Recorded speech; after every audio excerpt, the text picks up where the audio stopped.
I'm 27F, and my older sister, Claire 30F, has made my life a competition I never signed up for. 3 years ago, she married Eric 35M, a man with serious money, and ever since, she's treated me like I'm beneath her. My parents act like she's the golden child, and I'm just the one who didn't secure a future the smart way. I have a stable job. It's nothing glamorous, but I pay my bills, live comfortably, and I'm working toward bigger things. But to Claire, that means I'm wasting my life. She loves to remind me that while I'm working hard, she's living in luxury, shopping at designer stores, vacationing in Europe, and driving a car that costs more than my yearly salary.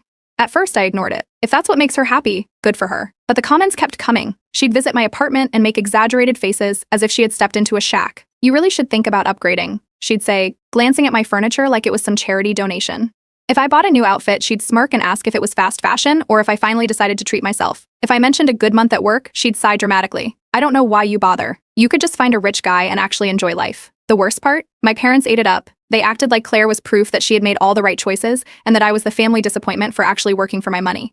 Family gatherings became a nightmare. Claire would show up wearing something ridiculously expensive, casually dropping comments about her latest shopping spree in Paris. If I contributed something to a meal, she'd joke about how she forgot what budget food tastes like. And Eric? He was polite, but always distant. He didn't participate in Claire's comments, but he also didn't stop them. I started suspecting that maybe she wasn't as high up in his world as she pretended to be. Then came the breaking point. We had a family dinner at my parents' house. Everyone was bringing something, and I decided to make one of my best dishes, a homemade meal I'd spent hours preparing. Claire arrived last, and the moment she saw my dish, she burst out laughing. "Oh wow," she said, loud enough for everyone to hear. "You really still cook your own food? You know, normal people just cater from somewhere decent." My parents laughed. They actually laughed, like I had done something embarrassing. Something inside me clicked. I wasn't going to argue. I wasn't going to defend myself. I was done trying to prove anything with words. Instead, I smiled, sat down, and made a decision right there. Claire thought she was winning at life because she had married into money. Fine. But I was going to show her that success isn't about who you attach yourself to. It's about what you build for yourself. And I was going to do it quietly. That night, while Claire showed off pictures of her latest vacation, I stayed silent. But when I got home, I started making real plans. I had already been playing with the idea of starting a side hustle, something flexible that I could do while keeping my main job. Now, I was ready to go all in. I started researching investment options, freelancing, and potential passive income streams. I kept it all to myself. No need to invite negativity into my plans. A few weeks later, I landed my first freelance contract. The pay? More than I made in 2 weeks at my job. Claire had no idea. Neither did my parents. And that was the best part. Because while they were laughing at me, I was already setting the foundation for something bigger. After that dinner, I stopped wasting energy on Claire and my parents' approval. They wanted to treat me like the family failure?